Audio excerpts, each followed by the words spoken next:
এখন বাজার থেকে তেমন দই কিনাই হয় না, কারণ আমার যখনই হুটহাট দই খেতে ইচ্ছে করে আমি নিজের হাতেই বানিয়ে খাই। আর এই এতগুলো বানিয়ে আমি ডিপ ফ্রিজে সংরক্ষণ করে করে খাই। প্রত্যেক দিন প্রায় একটা একটা করে খাওয়া পড়ে। মেয়েরও দই পছন্দ, আমারও দই পছন্দ, তো এরকম ভাবে বানিয়ে আমি ফ্রিজে সংরক্ষণ করে রেখে দিই। যখনই ইচ্ছা হয় তখনই হুটহাট খেয়ে ফেলি। দই বানানোর জন্য প্রথমে আমি ক্যারামেলটা করে নিব। তার জন্য এখানে আমি হাফ কাপ চিনিকে খুব ভালোভাবে গলিয়ে নিচ্ছি। যখনই সুন্দর একটা ক্যারামেলের কালার চলে আসবে তখনই এতে দুধ দিয়ে দেবো। এখানে আমি প্রায় 1 লিটারের মতো দুধ দিয়ে দেব। দুধটাকে দিয়ে এটাকে এখন একদম ঘন করে জাল দিয়ে নেব। আচ্ছা, এর ভেতরে আমি আরো একটু গুঁড়া দুধ মিশাচ্ছি। এখানে আমি প্রায় হাফ কাপের মতো গুঁড়া দুধ দিয়ে, গুঁড়া দুধ দিলে দইটা খুব ভালোভাবে জমে এবং খুব সুন্দরভাবে ঘন হয়। চেষ্টা করবেন গুঁড়া দুধ দিতে, তাহলে দেখবেন দইটা খুব ভালোভাবে ঘন হবে। যাই হোক, এখন এখানে আমি চিনি দিয়ে দিচ্ছি। আমি চিনিটা কম খাই, তাই এখানে প্রায় 1/4 কাপের মতো চিনি দিলাম। আর সাথে একটু জর্দার রঙে পানি মিশিয়ে দিয়ে দিয়েছি। জর্দার রংটা দিলে দইয়ের কালারটা অনেক বেশি সুন্দর হয়। সো এইটা আমি করি, কারণ এইটা ময়রারাও করে যে ওরা একটু জর্দার রং দেয়। যতই ক্যারামেল করা হোক না কেন, জর্দার রং দিলে দইয়ের কালারটা অনেক সুন্দর আসে, একদম দোকানের মতো কালার আসে।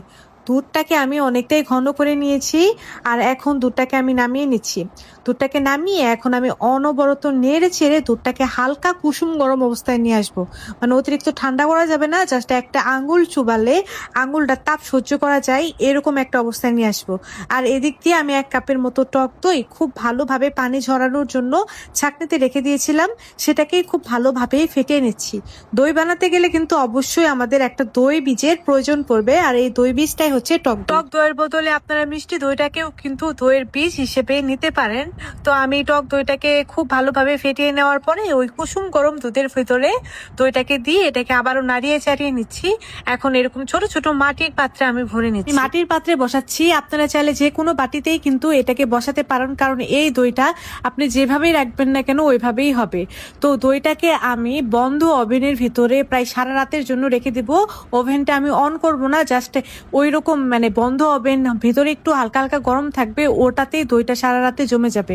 এই তো আমার দইটা কিন্তু সারা রাতে জমে একদম ক্ষীর হয়ে গিয়েছিল। তারপরে এটাকে আমি একটু ফ্রিজে রেখে ঠান্ডা করে নিয়েছিলাম, কারণ ঠান্ডা দই খেতে আমার অনেক বেশি ভালো লাগে। রেসিপি ভালো লাগলে রেসিপিটা কিন্তু অবশ্যই শেয়ার দিয়ে আপনাদের টাইম লাইনে রেখে দেবেন, যেন পরবর্তীতে দেখে দেখে বানাতে পারেন। আজ তাহলে এই পর্যন্তই, দেখা হবে নেক্সট এপিসোডে। আল্লাহ হাফেজ।